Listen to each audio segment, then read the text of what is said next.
Ngomong-ngomong, kita masih bersama para mantan aktivis dan sekarang anggota Dewan kita yang tercinta. Kalau tadi berbicara masalah setia dan tidak setia terhadap ide. Nah, ngomong-ngomong sebenarnya jika abang-abang ini melihat dari pergerakan aktivis zaman 98 atau mungkin tahun-tahun sebelumnya dibandingkan dengan aktivis zaman sekarang, kira-kira tanggapannya seperti apa sih melihat pergerakan anak muda yang mengaku aktivis zaman sekarang? Mungkin Bung Daniel dulu. Ya, sebenarnya kurang lebih sama, tetapi zamannya membedakan. Artinya kalau dulu dari Orde Lama ke Baru yang dihadapi adalah transisi dari Soekarno ke Soeharto dan zamannya berbeda, dan sekarang lebih terbuka, lebih globalisasi, artinya tantangannya juga semakin berat. Kalau menurut Abang, gerakan mahasiswa sekarang bisa dibilang dibandingkan gerakan 98 tuh lebih melempem atau enggak sih sebenarnya? Sangat melempem. Sangat melempem. Sangat melempem ya. Sense politiknya lawan. kurang. Ini banyak yang terima nih. Mahasiswa itu kan menyuarakan suara ketertindasan rakyat tadi. Hari ini rakyat itu masih tertindas ya. Pemiskinan, pembodohan masih terus berjalan. Kita harapkan pemerintahan baru nanti mampu mengatasinya. Atau mungkin mereka beranggapan bahwa sekarang itu tingkat urgensinya tidak seperti tahun 98. Gimana Bang Adian? Bukan soal urgensi ya, kalau saya lihat kegigihan. Mahasiswa sekarang ini apa-apa proposal, apa-apa duit, apa-apa duit. Banyak yang tersindir yang di sini Enggak, nih. ya kalau boleh jujur, kalau tidak apa-apa juga. Oh gitu ya? Ya, artinya bahwa dulu kita nggak ngalami itu ya. Saya pernah selama 3 bulan itu bikin bungkus pisang goreng. Lem sendiri segala macam, nah itu dihargai cuma Rp7 per lembar.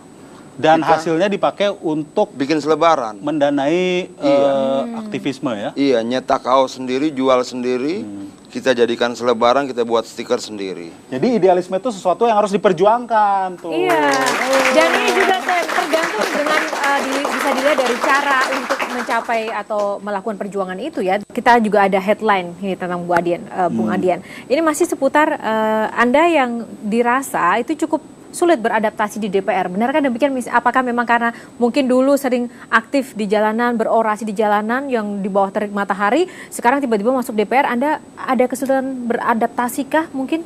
Sulit. Bingung saya juga. Yang sulit saya tuh DPR yang sulit beradaptasi dengan saya ya. Oh ya? Wow. Iya, karena misalnya begini. Saya pernah udah lapar bener. Datang masuk tiba-tiba Pamdal negur, "Pak, maaf Pak. Ini untuk anggota dewan, Bapak di luar sana." Oh. Aduh. Jadi mukanya tidak merepresentasikan anggota dewan ya? Memang anggota Memang dewan. enggak sih Bang. Memang enggak. Nah, tapi ini yang bahaya, jangan sampai karena tidak bisa beradaptasi, ujung-ujungnya nanti kalau di dalam sidang paripurna nggak datang, terus nanti tidur. Jangan kayak gitu dong, Bang. Bahkan ada ini selintingan udah miring mulai seperti nih. ini ya, bahwa Bang Adian Apitupulu ini adalah orang yang terlalu sering panas-panasan di jalan, kena AC dikit langsung molor. Gimana tuh Bang? Gimana? Benar nggak sih? Sampai sekarang saya tetap percaya dan yakin saya tidak molor di DPR saat itu. Menurut Bung Masinton, Bung Adian ini molor nggak? Apa saja kemarin? Oh, lagi molor ketahuan.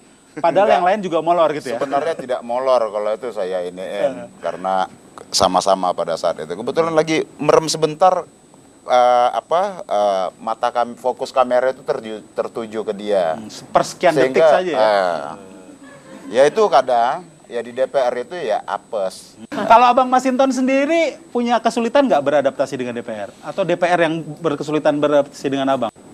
Sehari-hari itu ya saya bisa beradaptasi pelan-pelan gitu ya. Tapi secara spirit memang kita kan orangnya agak sulit untuk bermunafik gitu ya.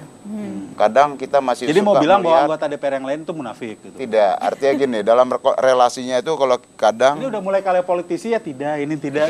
Langsung aja Bang, kayak tidak, aktivis. terkadang begini, dalam relasi itu kan kalau kita melihat sesuatu tidak tepat, kita katakan tidak. Tapi dalam relasi di parlemen itu kan Tidak bisa begitu. tidak bisa langsung kita katakan hitam putih, tidak. Tapi paling tidak, ya di situ kita beradaptasi tanpa menghilangkan hal-hal yang prinsip. Jadi dalam maksud Abang tuh sudah mulai beradaptasi, sudah mulai belajar munafik gitu maksudnya Bang? Oke, kalau Bung Daniel, Beradaptasi bukan gimana untuk soal adaptasi ini? Apakah Anda pernah gitu diragukan bahwa Anda ini anggota dewan atau bukan gitu, seperti Bung Adian gitu?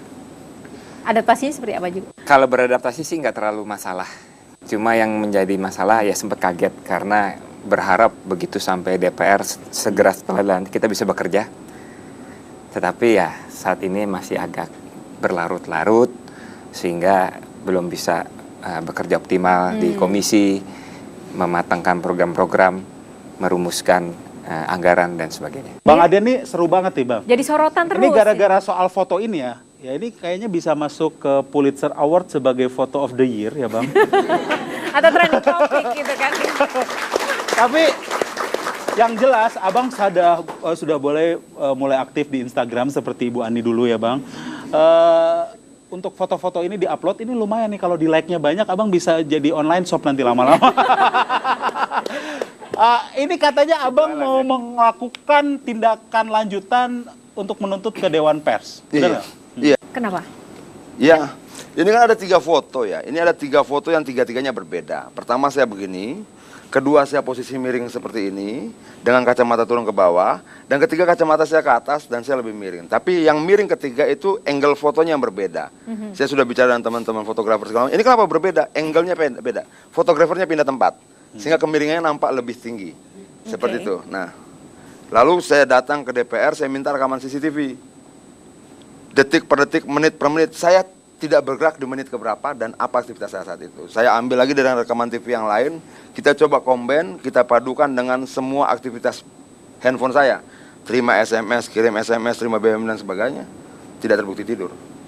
Tapi sekali lagi itu memang kesulitan saya beradaptasi. Apa gaya? Gaya duduk saya memang begitu. Gitu? Iya. Oh jadi ini Ya, nanti ini dari tadi lama-lama juga- juga gini ya Bang? Dari tadi juga saya lihat ini Iya, tidur memang. atau apa gitu Tapi ya. orang bilang juga gitu. Siapa? Orang bilang juga saya duduknya aneh, jalannya aneh. Mungkin Abang memang aneh Bang. sampai- Tapi orang aneh itu bisa jadi politisi yang sukses biasanya. Ya. Ngeri ya. Diangkat, dibanting gitu. Tapi nggak apa-apa. Oke. Yo, jadi kita masih akan terus bicara dengan mereka bertiga. Seru. Beri tepuk tangan untuk mereka bertiga. Dan ternyata anggota Dewan ini tidak anti kritik ya. Tidak anti kritik ya. tidak Jadi anti kritik. enak sekali. Masih ada beberapa segmen yang nanti juga kita akan masih mengerucuti atau menelanjangi para aktivis yang menjadi anggota Dewan ini secara lebih total lagi. Namun sesaat lagi pemirsa nantikan hanya di News Show. Kedelai malamnya tempe. Apa yang disampaikan hari ini berbeda dengan apa yang dilakukan.